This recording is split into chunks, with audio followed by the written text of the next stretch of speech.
नमस्कार दोस्तों, मैं जितेंद्र शुक्ला जितेंद्र अकेडमी के यूट्यूब चैनल पर आपका स्वागत करता हूं। उम्मीद करता हूं आप सभी लोग अच्छे होंगे। यदि आप मेरे चैनल पे पहली बार देख रहे हैं तो वीडियो को सब्सक्राइब कर लीजिए, लाइक करिए और शेयर कर दीजिए। और आज मैं सीडीपी का पार्ट नंबर 7 जो कि मैं प्रीवियस ईयर पेपर करवा रहा हूं, तो ये पार्ट नंबर 7 होगा। अगर इससे पहले आप 6 पार्ट नहीं देखे हैं तो उनको आप देख लीजिए। और ये आपका जो है सीडीपी सीटेट 2000 दिसंबर 2024 के लिए इम्पॉर्टेंट होगा। ठीक है, चलिए बिना देरी किए हुए एक पहला क्वेश्चन पढ़ते हैं। जैसे बच्चों द्वारा की जाने वाली त्रुटियों के संबंध में निम्नलिखित में से कौन सा कथन सत्य है? तो आप देखिए, यदि एक शिक्षक कक्षा कक्ष में सभी बच्चों की त्रुटियों को सुधारने योग्य नहीं है तो यह संकेत करता है कि शिक्षक शिक्षा की व्यवस्था में असफल है। यानी कि ये तो पॉजिटिव है। अगर जो मतलब बच्चे में प्रॉब्लम हम नहीं देख सकते हैं, देखेंगे तो हम अपनी में कमियों देखेंगे, यानी टीचर के उसमें। ठीक है, तो ये पॉजिटिव है। अब फिर भी हम और ऑप्शन भी पढ़ेंगे। एक शिक्षक को प्रत्येक त्रुटि पर ध्यान देना नहीं चाहिए, ये गलत है, ये निगेटिव की पार्ट है, इसलिए हम इसको कट कर देंगे। ठीक, ये गलत हो जाएगा आपका। प्रत्येक त्रुटि को सुधारने में बहुत अधिक समय लगेगा और एक शिक्षक के लिए थकाने वाला होगा, नहीं, ये निगेटिव वर्ड है। कि हम लोग की ट्रिक से कीवर्ड पकड़ के ही चलेंगे ताकि हम क्वेश्चन को ऑप्शन को एलिमिनेट करते हुए आगे बढ़ते चलें। स्वयं बच्चों द्वारा त्रुटियों को सुधारा जा सकता है, इसलिए शिक्षक को उन्हें तुरंत ही नहीं सुधारना चाहिए, नहीं, ये भी गलत है। यानी कि आपका पहला ऑप्शन सही हो जाएगा। चलिए हम लोग व्याख्या देख लेते हैं, एक्सप्लेनेशन। यदि एक शिक्षक कक्षा कक्ष में सभी बच्चों के त्रुटियों को सुधारने योग्य नहीं है तो इसका संकेत है कि शिक्षा की व्यवस्था में असफल। ठीक है दोस्तों, यानी कि हम इसको बच्चे की गलती नहीं दे सकते हैं। नेक्स्ट क्वेश्चन है आपका, नर्सरी कक्षा में शुरुआत करने के लिए कौन सी विषय बस सबसे अच्छी है? तो नर्सरी कक्षा में शुरुआत करने के लिए नर्सरी कक्षा में मेरा परिवार सबसे बेहतर होगा, क्योंकि बच्चा सबसे पहले परिवार से ही सीखता है, उसके बाद विद्यालय जाता है, फिर उसके बाद में ग्रुप में, फिर समाज में आप जाता है, ये प्रक्रिया होती है। ऑप्शन में देख लेते हैं, व्याख्या देख लेते हैं। नर्सरी कक्षा में शुरुआत करने के लिए मेरा परिवार विषय वस्तु सबसे अच्छी है, क्योंकि नर्सरी कक्षा में बालक को विद्यालय, मित्र, पड़ोस के बारे में ज्ञान नहीं होता है, लेकिन परिवार से संबंधित जैसे माता पिता, भाई बहन और आदि के बारे में कुछ अवश्य होता है। ठीक है दोस्तों, नेक्स्ट क्वेश्चन हम लोग पढ़ते हैं, थर्ड वाला। प्राथमिक कक्षा में सकारात्मक वातावरण निर्मित करने के लिए एक शिक्षक को विभेद नहीं करना चाहिए और प्रत्येक बच्चे के लिए समान लक्ष्य सुनिश्चित करने चाहिए, यह पॉजिटिव है। ठीक है, फिर भी हम लोग देखेंगे आगे ऑप्शन देखेंगे। समूह गतिविधियों के दौरान समाजमिति के आधार पर, अगला ऑप्शन है, उन्हें अपने समूह बनाने की अनुमति नहीं देनी चाहिए। सकारात्मक अंत वाली कहानियाँ सुनानी चाहिए। डी है आपका, सुबह प्रत्येक बच्चे का अभिवादन करना चाहिए। सुबह प्रत्येक बच्चे का अभिवादन करने का क्या सेंस है यहाँ पे? सुबह प्रत्येक बच्चे को हम अभिवादन नहीं कर सकते। हम ये पहला ऑप्शन ही सही होगा, क्योंकि जो है विभेद नहीं करना चाहिए और प्रत्येक बच्चे के लिए समान लक्ष्य सुनिश्चित करने चाहिए। ठीक है दोस्तों, चलिए इसकी हम लोग व्याख्या देख लेते हैं।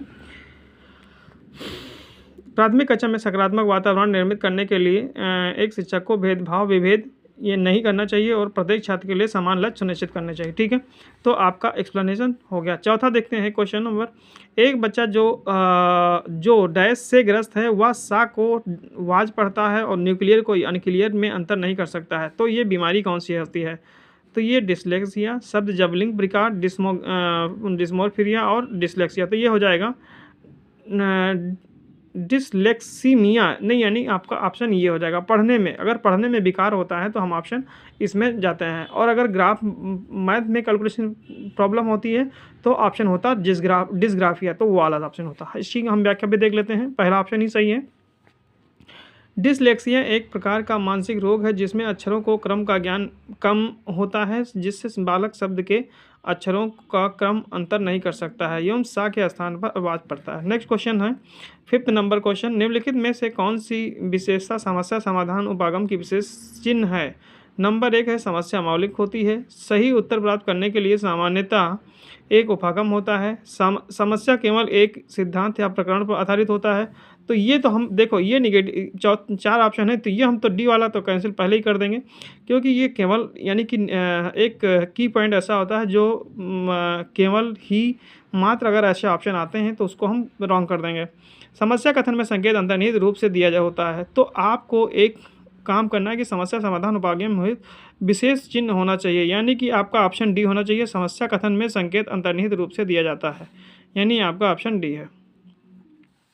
चलिए देख लेते हैं, समस्या कथन में संकेत अंतर्निहित रूप में दिया होता है। यह विशेषता समस्या समाधान उपागम का विशेष चिन्ह है। नेक्स्ट क्वेश्चन है, प्रतिभाशाली विद्यार्थी। प्रतिभाशाली विद्यार्थी के लिए क्या होना चाहिए, क्या नहीं होना चाहिए, जरा देखते हैं। प्रतिभाशाली विद्यार्थी शिक्षकों से स्वतंत्र होते हैं, नहीं, ऐसा नहीं हो सकता है। स्वभाव में अंतर्मुखी होते हैं, अपनी आवश्यकताओं को दृढ़तापूर्वक नहीं कह पाते हैं, अपने निर्णयों पर आत्मनिर्भर ही, तो ये अपने निर्णय पर आत्मनिर्भर ही होते हैं। जो प्रतिभाशाली बच्चे होते हैं वो उन्हें लगता है कि जो मैं करता हूँ वही सही है। प्रतिभाशाली छात्र सदैव अपने निर्णयों पर आत्मनिर्भर होते हैं, ठीक है। तो ये आपका ऑप्शन डी वाला सही हो जाएगा, यानी कि ये वाला। नेक्स्ट क्वेश्चन है, चारों ऑप्शन लेकर के हम देख लेते हैं कि चिंतन की सूचना प्रक्रमण सिद्धांत में निम्नलिखित चरण आते हैं, कौन कौन से? प्रतिक्रिया क्रियान्वयन, प्रतिक्रिया चयन, पूर्व श्रेणी क्रम और पूर्व प्रक्रमण। हम क्या ऑप्शन क्या है, इन चरणों का सही क्रम, तो इसका मतलब ऑप्शन और आगे हम लोग जाएंगे यहाँ तक, हाँ ठीक है। यानी कि ये हो जाएगा आपका सबसे पहले प्रतिक्रिया समस्या पहले है प्रतिक्रिया क्रियान्वयन, प्रतिक्रिया पूर्व प्रक्रमण, प्रक्रमण, यानी कि आपका ऑप्शन घा पहले ऑप्शन में यही इसी में है, तो घा पूर्व प्रक्रमण पहले लेंगे, फिर उसके बाद में लेंगे श्रेणी क्रम, फिर उसके बाद में प्रतिक्रिया चयन, फिर प्रतिक्रिया क्रियान्वयन, यानी ऑप्शन डी यही होना चाहिए था, ठीक है। यानी कि घा गा खा घा, मतलब उल्टा इन डिक्रीजिंग ऑर्डर में, समझ लो, ऐसा कह सकते हो आप, ठीक है। तो फिर नेक्स्ट क्वेश्चन हम लोग देखते हैं, सीखने संबंधी नियोगिताएं सामान्यतः औसत से श्रेष्ठ बुद्धि लब्धि वाले बच्चों में पाई जाती हैं, लड़कियों की तुलना में अधिकतर लड़कों में पाई जाती हैं, अधिकतर उन बच्चों में पाई जाती हैं जो शहरों क्षेत्रों की अपेक्षा ग्रामीण क्षेत्रों से संबंध रखते हैं, उन बच्चों में पाई जाती हैं विशेषता जिनके पैतृक अभिभावक की इस प्रकार समस्याओं से ग्रसित हैं। तो जो सीखने संबंधी नियोगिताएं होती हैं वो जब उन बच्चों में पाई जाती हैं विशेषता जिनके पैतृक अभिभावक, यानी कि जो माता पिता या उनके पूर्वज बाबा दादी इस प्रकार समस्याओं से ग्रसित होते हैं, उनको सीखने संबंधी नियोगिताएं होती हैं, यानी ऑप्शन डी। सीखने संबंधी नियोगिताएं वंशानुगत चलने वाली प्रक्रिया हैं जो एक पीढ़ी से दूसरी पीढ़ी में चलती होती हैं।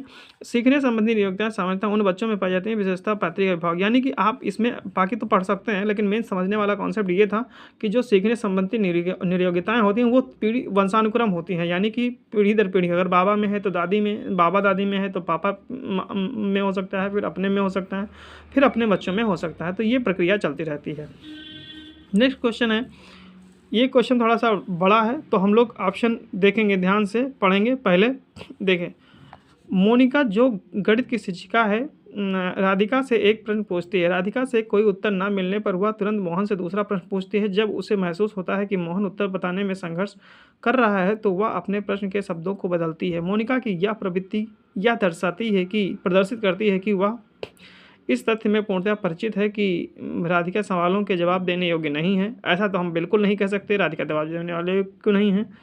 अपने सवाल के प्रति थोड़ा घबरा गई है। मोहन का पक्ष लेकर लिंग भूमिकाओं में रूढ़िबद्धता को बढ़ावा दे रही है। नेक्स्ट ऑप्शन है, राधिका को किसी उलझनपूर्ण स्थिति में नहीं डालना चाह रही है, यानी कि मोनिका जो गणित की शिक्षिका है राधिका में एक प्रश्न पूछती है, राधिका से कोई उत्तर न मिलने पर वह तुरंत मोहन से दूसरा प्रश्न पूछती है। जब उसे महसूस होता है कि मोहन उत्तर देने में संघर्ष कर रहा है तो वो क्या होगा, यानी कि ऑप्शन सी, मोहन का पक्ष लेकर लिंग भूमिकाओं का रूढ़िबद्धता को बढ़ावा दे रही है। अगर वो नहीं है तो उसका भी वेट करना चाहिए था ना, यानी कि अगर मोनिका नहीं दे पा रही है तो इसको भी वेट करना चाहिए, तुरंत दूसरा प्रश्न क्यों बदल रहे हो आप, ठीक है। नेक्स्ट हम लोग चलते हैं, यानी कि इसकी व्याख्या देख सकते हैं। मोनिका राधिका से उत्तर न प्राप्त होने पर जब वह मोनिका से प्रश्न पूछती है, मोहन से प्रश्न पूछती है, परंतु मोहन उत्तर देने में संघर्ष करता है, तो मतलब वही बताया है कि अतः इससे स्पष्ट होता है कि शिक्षिका मोहन का पक्ष लेकर भूमिका में रूढ़िबद्धता को बढ़ावा दे रही है। नेक्स्ट क्वेश्चन है 10वां क्वेश्चन है, सीखने के लिए आकलन निम्नलिखित का ध्यान रखता है, सिवाय किसके, मतलब किसके अलावा ध्यान रखता है? विद्यार्थियों की क्षमताओं, विद्यार्थियों की आवश्यकताओं, विद्यार्थियों की त्रुटियां और विद्यार्थियों की अधिगम शैली। यानी कि आपको ये ध्यान होना चाहिए कि विद्यार्थियों की क्षमताएं होती हैं, विद्यार्थियों से त्रुटियाँ भी होती हैं, विद्यार्थियों को अधिगम शैलियाँ भी होती हैं, लेकिन विद्यार्थियों की आवश्यकता, हम सीखने के लिए विद्यार्थियों की आवश्यकता को ध्यान में नहीं रखते हैं। तो इसके सिवा ये तीनों ऑप्शन सही है, यानी कि ये ऑप्शन इस पे सही बैठेगा, यानी डी ऑप्शन। ठीक है दोस्तों, तो उम्मीद करता हूँ आपको समझ में आया होगा, और अगर आपको समझ में आया है तो आप कमेंट बॉक्स में कमेंट कर दीजिए, और लाइक करिए, शेयर करिए, सब्सक्राइब कर दीजिए, और अगर कुछ कमी है तो भी बताइए, ताकि हम उसमें अगले वीडियो में सुधार करें। Thank you class.